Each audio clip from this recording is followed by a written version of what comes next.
Good morning दोस्तों। आज का क्वेश्चन ऑफ द डे है, if three is added to two numbers, तीन जोड़ा जाता है दो नंबरों में तो रेशो जो है 4-5 हो जाता है। And if the same number is subtracted from the two numbers, और उन दो नंबर में से अगर तीन को घटाया जाता है तो 1-2 रेशो हो जाता है। तो हमसे वो नंबर पूछे हुए हैं।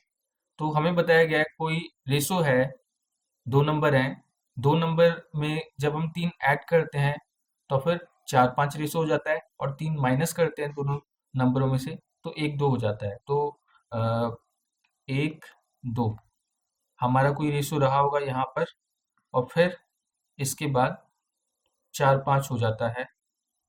इधर हम तीन प्लस करते हैं, इधर हम तीन माइनस करते हैं। मेन नंबर में से जब हम तीन माइनस करते हैं तो 1-2 का रेशो बनता है, और तीन प्लस करते हैं तो 4-5 का रेशो बनता है।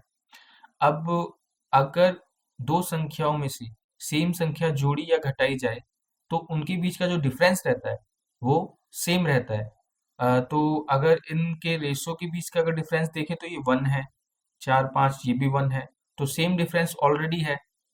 तो फिर हमें डिफरेंस सेम करने की जरूरत नहीं है।